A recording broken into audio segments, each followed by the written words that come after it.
সুপ্রিয় দর্শক, আসসালামু আলাইকুম। আমি বর্তমানে অবস্থান করছি এক সময়ের ক্ষমতাধর প্রধানমন্ত্রী শেখ হাসিনার বোন শেখ রেহানার আলিশান ডুপ্লেক্স বাড়ির ছাদে। আসলে আপনাদের যদি একটু দেখাতে চাই, আপনাদের যদি একটু দেখাই যে একদমই কিন্তু ধ্বংসলীলা চালিয়েছে এখানে 5ই আগস্টের পর। এটা হচ্ছে মূল ভবন ফটক। বেশ সুসজ্জিত ছিল এই আলিশান ডুপ্লেক্স বাড়িটি।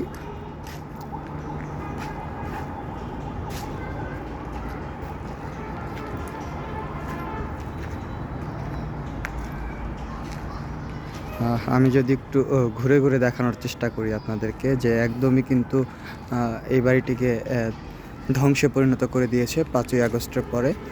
এখন শুধুমাত্র দর্শনার্থী হিসেবে সাধারণ জনগণ প্রবেশ করছেন এবং এই বাড়িটি দেখছেন।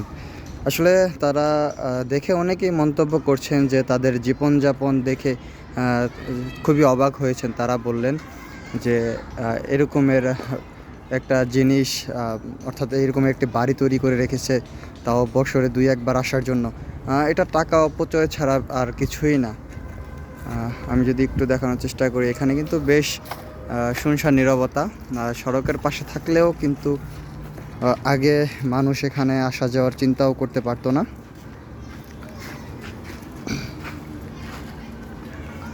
আর বর্তমান সময়ে কিন্তু 5ই আগস্টের পর এখানে বেশ আমূল পরিবর্তন ঘটেছে। জনসাধারণের প্রবেশ এবং তাদের সময় কাটানো কিন্তু এখানে একদমই বাধাহীনভাবে চলছে। যদিও এই জায়গাটি অনেকে বলছেন যে রাত হলেই অপরাধের স্বর্গরাজ্য হিসেবে গড়ে ওঠে।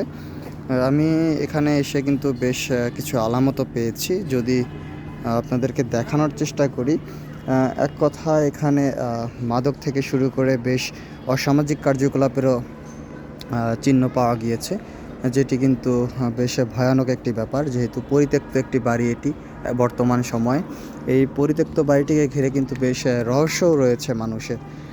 আর বিশেষ করে যদি আমি একটু দেখানোর চেষ্টা করি আবার আপনাদের, আমার সামনে যে কার্ডগুলো দেখতে পাচ্ছেন, এটি একটি আবাসিক হোটেলের কার্ড, যেখানে এগুলো ছিটিয়ে রাখা হয়েছে যাতে প্রয়োজন মাফিক ফোন করলেই আসতে পারেন তারা এখানে। আর তাছাড়াও কিন্তু বেশ আরও কিছু তথ্যবহুল জিনিসপত্র রয়েছে এখানে। তো দর্শক, এই ছিল গাজীপুরের কালিয়াকৈর উপজেলার মৌচাক এলাকা থেকে ক্ষমতাধর ব্যক্তির বাড়ি থেকে সর্বশেষ তথ্য।